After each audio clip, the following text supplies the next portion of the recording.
नमस्कार दोस्तों, मैं हूं आंचल और आप देख रहे हैं जनतंत्र टीवी। एक बार फिर से आप सभी का स्वागत है ग्लैम गपशप में। तो सबसे पहले बात करते हैं द 50 की, एक ऐसा रियलिटी शो जिसमें 50 कंटेस्टेंट हैं। बावजूद इसकी चर्चा उस व्यक्ति की हो रही है जो इस शो में है भी नहीं, एल्विश यादव। जी हाँ, एल्विश यादव की चर्चाएं खूब हो रही हैं। 3 एपिसोड आ चुके हैं और तीनों में सबसे ज्यादा चर्चा एल्विश की हो रही है। अब इसी पर एल्विश ने रिएक्शन भी दिया है। ट्वीट करते हुए उन्होंने कहा कि मुझसे ज्यादा स्क्रीन टाइम किसी को मिल रहा हो तो बताना। अब इसकी चर्चाएं सोशल मीडिया पर हो रही हैं कि जो व्यक्ति है नहीं उसकी चर्चाएं हो रही हैं, तो उस व्यक्ति को लाना चाहिए। मतलब मांग ये हो रही है कि एल्विश को एज अ गेस्ट इस शो में आना चाहिए। अब देखते हैं कि वो कब आते हैं। लेकिन यहाँ पर चर्चाएं उनकी पलटन नहीं कर रही है, मतलब जो एल्विश के कोटे से पहुंचे हैं वो नहीं कर रहे हैं, बल्कि वो लोग कर रहे हैं जो ये कहते हैं कि मैंने 10 साल काम किया है और मैंने बहुत सारे रियलिटी शो जीते हैं। अब वो अपनी बातें नहीं कर रहे हैं, अपने उन शोज की बातें नहीं कर रहे हैं, बल्कि चर्चा एल्विश की कर रहे हैं, क्योंकि उन्हें पता है कि कैसे हमें मीडिया और सोशल मीडिया में बने रहना है। और मेकर्स भी बहुत चालाक हैं, वो वही दिखा रहे हैं जिससे टीआरपी आए। तो सिर्फ एल्विश एल्विश एल्विश चल रहा है। लेकिन इसी बीच बहुत बड़ा खुलासा मैक्सटन की तरफ से किया गया है।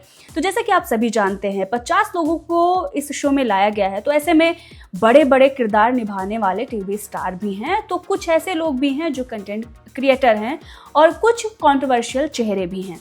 तो मैक्सटन, जिन्हें एल्विश ने थप्पड़ मारा था, वो भी इस शो में आए हुए हैं। प्रिंस नरूला, जिन्हें एल्विश की कंट्रोवर्सी के बाद काम नहीं मिल रहा था, बताया यही जा रहा था सोशल मीडिया पर, उन्हें भी इस शो में मौका मिला है। अब जब ये सभी यहाँ पर पहुँचते हैं तो सिर्फ और सिर्फ एल्विश के खिलाफ बातें की जाती हैं। मैक्सटन ये कहते हैं कि जब थप्पड़ वाला कांड हुआ था उसके बाद मेरे अकाउंट में 1 लाख रुपए आए थे।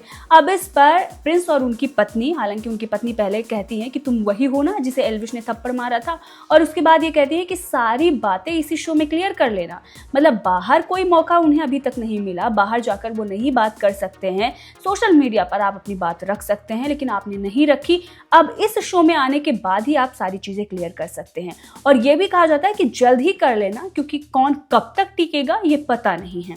अब जैसे ये सारी बातें होती हैं, उसके बाद मैक्सटन फौरन पहुंच जाते हैं एल्विश के दोस्तों के पास और ये कहते हैं कि वो 1 लाख रुपए जो मेरे अकाउंट में आए थे वो क्यों डाले गए थे और वो वापस क्यों ले लिए गए। अब इस पर रजत दलाल, जो कि प्रिंस और एल्विश की कंट्रोवर्सी के बाद थोड़ा बहुत प्रिंस के साथ नजर आए थे और एल्विश से वो लग रहा था कि मनमुटाव हो गया है, वो यहाँ पर टपाक से बोलते हैं और ये कहते हैं कि वो मेरा दिमाग था और वो 1 लाख रुपए नहीं बल्कि 2.5 लाख रुपए थे। अब अभी तक ये पता नहीं चला है कि वो पैसे क्यों डाले गए और फिर वो वापस क्यों मांग लिया गया, लेकिन हाँ, ये पता चल गया कि पैसे डाले गए थे। मतलब पैसे देकर सब कुछ रफा दफा करने की पहले कोशिश की गई और ये रजत दलाल की तरफ से की गई थी। अब जब मैक्सटन ये कहते हैं कि उस वक्त मैं सोच नहीं पाया, समझ नहीं पाया और मैंने डिसीजन ले लिया, उसके बाद उनकी पुरानी वीडियोस भी आ रही हैं जहाँ पर उनके माता पिता बैठे हुए हैं और सब ने सोच समझ कर डिसीजन लिया था। एल्विश से सेल्फी की मांग कर रहे हैं, एल्विश भी उनके साथ बहुत खुश नज़र आ रहे हैं।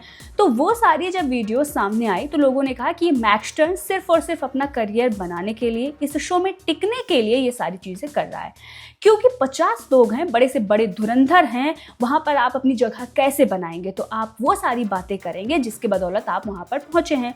तो देखा जाए तो मैक्सटन भी एल्विश कोटे से ही पहुँचा है। अगर एल्विश ने थप्पड़ नहीं मारा होता तो 1 मिलियन फॉलोअर्स नहीं होते और इस शो में मौका भी नहीं मिलता।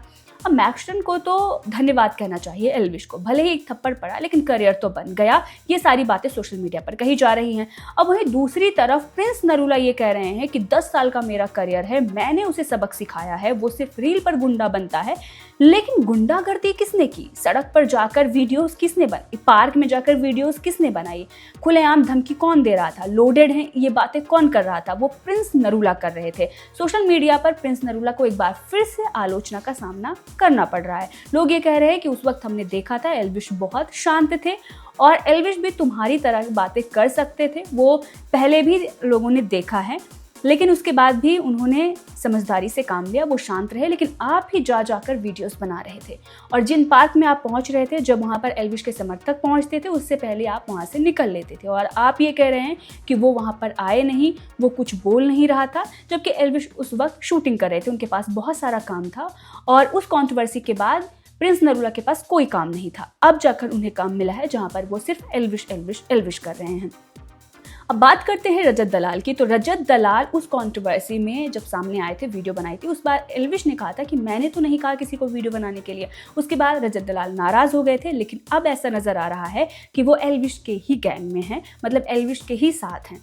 क्योंकि जो उनकी पलटन आई हुई है, जो एल्विश के दोस्त कटारिया हों या बाकी लक्ष्य हों या और भी उनके जो दोस्त आए हुए हैं, उन्हीं के साथ वो खेलते हुए नजर आ रहे हैं।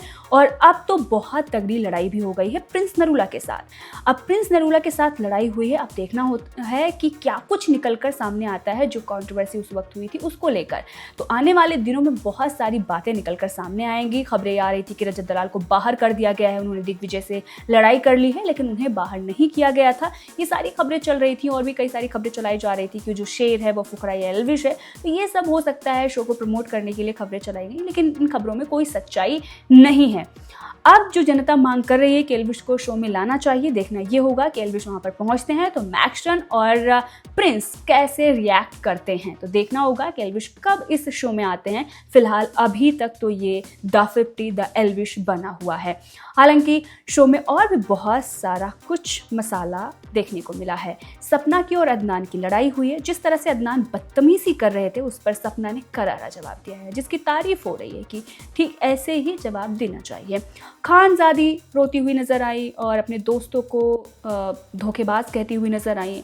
वेविका भी कुछ ऐसी बातें बोल रही हैं जिसका कोई सर पैर नहीं है, कि ऐसी लड़कियां लड़कों को पसंद आती हैं, ऐसे लड़कियों की शादी चलती है। तो वेविका शो में जाने से पहले भी बहुत सारे खुलासे कर चुकी हैं और उनमें से एक खुलासा ये है कि एल्विश को दुबई में बैन कर दिया गया है। अब इसमें कितनी सच्चाई है ये तो सोशल मीडिया पर चल रहा है, आगे इस पर भी बात करेंगे, लेकिन फिलहाल वेविका भी कुछ ऐसी बातें कर रही हैं जिसके बाद लग रहा है कि वेविका भी कुछ टाइम के लिए इस शो में टिक सकती हैं। हालांकि बाकी जो धुरंधर हैं, चाहे वो करण हो या उर्वशी हो, वो उतना ज़्यादा नज़र नहीं आ रहे हैं, उतना ज़्यादा वो दिखाई नहीं दे रहे हैं, लेकिन हाँ वो लंबा टिकेंगे क्योंकि उनके पास बहुत कुछ है अभी बताने को और दिखाने को। बहरहाल इस शो में आपका फेवरेट कौन है, कमेंट में ज़रूर बताइएगा। ग्लैम गपशप में बस इतना ही। देखते रहिए जनतंत्र टीवी।